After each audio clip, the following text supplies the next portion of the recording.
Sekta je svaka religiozna grupa koja ima vlastiti svojstveni pogled na svijet. Postoje sekte koje nisu toliko opasne, ali također postoje i sekte koje su veoma opasne po druge ljude.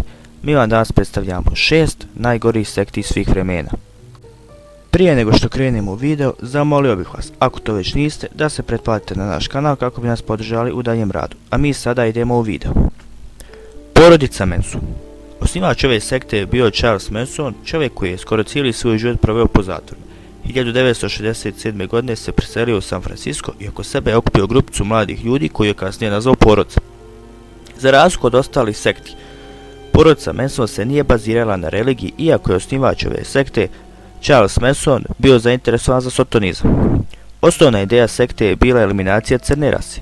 Među žrtvama ove sekte se nalazila i glumca Sharon Tate, koja je 9. augusta 1969. godine ubijena sa još 4 ljudi. Osnivač ove sekte Charles Manson je bio osuđen na smrtnu kaznu, koja je kasnije preinačena u doživotni zatvor. Preminuo je 19. novembra 2017. godine u 83. godini u zatvoru u Sjedinjenim Američkim Državama. Red Sunčeva hrama. Ova sekta je osnovana u Ženevi 1984. godine. Njeni osnivači su bili Joseph DiMambro i Luke Ure, koji su tvrdili da je kraj svijeta blizu i da će ih jedino DiMambrova kćer Emanuela spasiti, tako što će ih odvesti na planet koji se okreće oko zvijezde Sirius. Godine 1994. su napokon bili sigurni da je kraj svijeta blizu, te se 53 člana reda ubilo ili je bilo ubijeno. Zgrade u kojima se okupljao su bile zapaljene, a među tijelima su pronađena i tijela osnivača ove sekte. Aum Shinrikyo. Japanac Asahara Soko je prvo otvorio školu joge, nakon čega je upoznao Dalai Lamu i počeo učiti sljedbenike kombinaciji budizma, hinduizma i kršćanstva. Ubrzo je stekao mnoge sljedbenike, to je s njih 50.000, te se polako počeo pripremati za rat protiv vlade.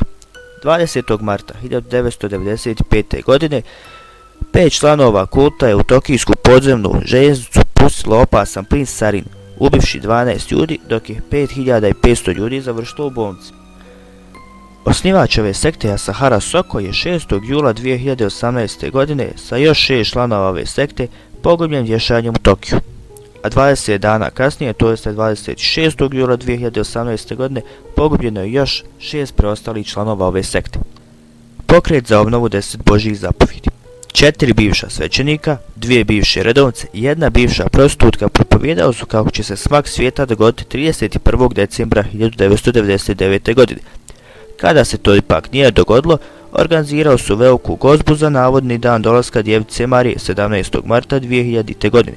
No kada je i taj događaj propao, na mjestu svetišta je nađena gomila trupala. Mislilo se da se radi o masovnom samoubistvu, ali na kraju je ustanovljeno da je riječ o masovnom ubistvu. Počinitelji ovog zločina nikada nisu pronađeni. Božja djeca. Ova sekta je osnovana 1960. godina u Kaliforniji od strane svećenika Davida Berga. Ova organizacija je brojala više od 4000 članova, mahom bivših hipija. Zbog liberalne seksualne edukacije, mnogi su ih optužili za seksualno zlostavljanje djeci, a bili su i poznati po čestim orgijama kako bi privukli nove članove. Ova sekta postoji dan danas pod imenom Family International. Rajneesh Puram. Osnivač ove sekte Bhagwan Shree Rajneesh nije bio tradicionalni indijski guru. Posjedovao je 93 Rolls Royce i propovijedao je seksualnu raskalašnost. 1981. godine kupio je komad zemlje u Oregonu, gdje su njegovi sljedbenici izgradili grad Rajneesh Puram. Ovaj grad je brojao 2500 stanovnika. Godine 1984. 751 osoba se otrovala hranom u Dallasu u Oregonu u Sjedinjenim Američkim Državama. Pripadnici ove sekte su se nadali da će ovim činom onesposobiti biračko stanovništvo u gradu kako bi njihovi kandidati pobijedili na izborima. Važno je napomenuti da je ovaj incident bio prvi i još uvijek najveći pojedinačni bioteroristički napad u povijesti Sjedinjenih Američkih Država. Došli smo do samog kraja ovog videa. Ako vam se video svidio, ostavite like i subscribe i do idućeg videa želimo vam sve najbolje. Pozdrav!